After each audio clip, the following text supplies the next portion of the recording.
Our breaking news right now. We understand President Trump is arriving in the Middle East. We've been tracking his plane, Air Force One. We're watching this high stakes release of Israeli hostages. 7 have already been released to the Red Cross. They are in Red Cross custody. They were on their way to Israeli forces.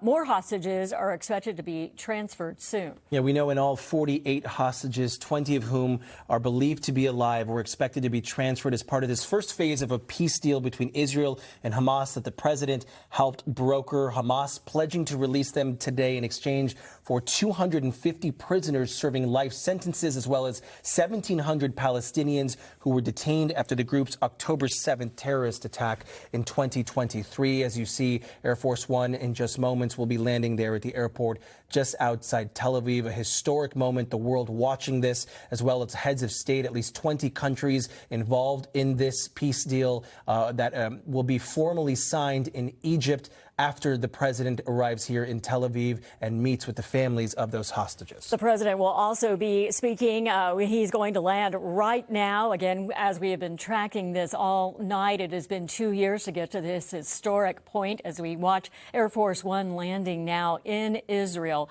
Again, 7 hostages have already been turned over to the Red Cross. We don't know their identities. We should mention, though, that 2 that we are watching very closely are right here in the San Fernando Valley. So we'll be waiting to get you the very latest information on that. And there it is, wheels down. They have touched down now. The president is in Israel, where he will stay now and then travel to Egypt later. A busy and a quick trip, as he is expected to return to the U.S. In the next couple of days. We are expecting NBC News to take a special report any moment as well. They have a team of correspondents and anchors there on the ground following the very latest there in Israel, as well as Gaza, where more than 67,000 people have been killed in the war on Hamas since the October 7th terror attack. A lot of people in Gaza, Palestinians, waiting for this moment as well, hopeful that this will finally bring some type of lasting peace to the region, as well as many of them are going back northbound through Gaza City, but arriving to find that there's nothing left, pure destruction, and that they're hoping to learn more about what that rebuilding phase will look like for them as well. Yeah, people hoping to find anything, but many have lost their homes and they have nothing but what they're carrying right now as they go back to see what, if anything, is left. And we've seen a lot of hope, too, though, a lot of celebrations there in Hostages Square, where we have been waiting, and just people had been praying for the release of the hostages. We're standing by now for that special report from NBC News on the ground there, and we will go to that just as soon as it happens. But there is a lot of celebration. People sleeping overnight there, just waiting for this morning, this event to happen as those hostages are released and then reunited with their families. And that is going to be the moment later when we're going to want to go back and see that happen. That has been the most emotional part when we've seen that before. We know Hostages Square is where thousands of people have protested and gathered, hoping for the release of the remaining hostages really every week for the last 2 years. This is a moment 2 years in the making here, I believe 2 years and 6 days, as we see Air Force One there now on the ground in Israel after about a 10.5-hour flight. President Trump and his team arriving for what will be a historic moment, something that he campaigned on, hoping to bring an end to the war in Gaza, and him, being very forceful with his words, saying that he believes that, he doesn't think Israel wants to disappoint him, that they want to keep lasting peace in the region. That is certainly what the president is hoping for here, as this is just the beginning of the first phase of a long plan to bring, hopefully, long-term peace to the region. Yeah, that's what they're hoping for. There has also been talk that it could fall apart at the last minute, and so a lot of people on edge, but the president weighing in, saying, no, he really thinks this is going to go forward and that it will bring peace. But again, it is stage 1. There is also the laying down of arms and the disbanding of Hamas, the terrorist group. So there are many stages yet to be seen here, and also the release of the other hostages. And unfortunately, the ones who are deceased will be brought home to their families so that they can have closure as well.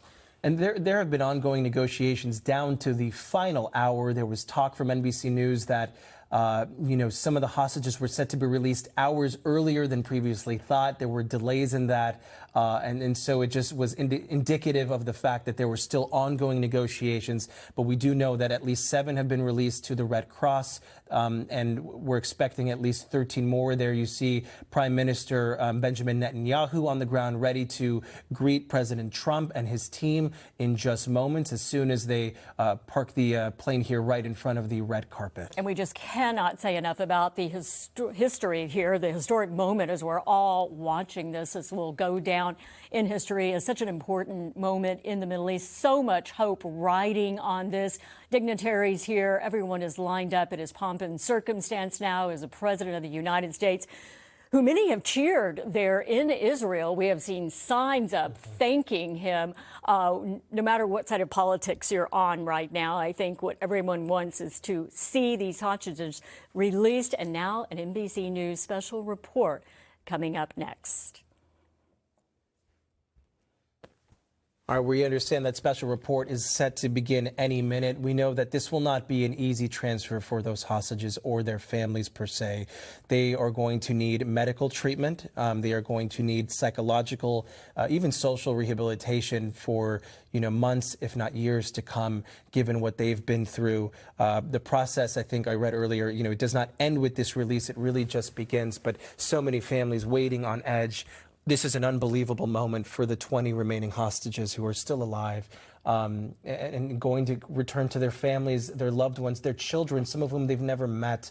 This is a moment that, as you said, Kathy, will go down in history as we see the Prime Minister of Israel there, just moments there, arriving there at the red carpet, ready to greet the president. And another thing about the families, there was a lot of tension because they even said they don't know what condition they're going to be in. And it's so hard to see your loved one. You know what they have gone through. You're trying to stay strong.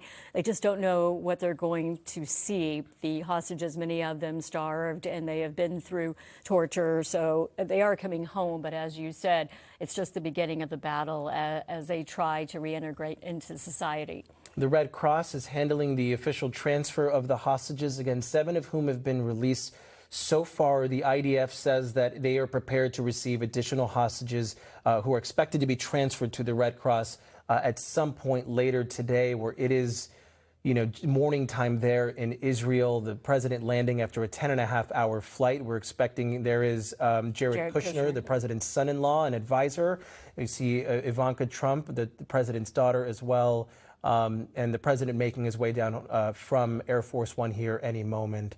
And again, this is not just the United States involved. We're talking about England, Canada, many, I think Germany as well, all playing a hand in this negotiation deal and hopefully bringing an end to the war in Gaza. Yeah, it's one of the things that some people tend to forget is that there were many countries involved. There were hostages representing many places. It wasn't just Israel and the U.S., which we focus on a lot. There were others. And so they are all here represented as well. And we're waiting for that moment now when the president will disembark from the plane, come down and begin this process of speaking to leaders who have assembled there outside, and we will have the talks get underway in some of the formal process and hopefully see the remaining hostages now released and turned over to the Red Cross. We know the president is going to be, speaking in front of the Israeli parliament as part of, and he was also be meeting with some of the families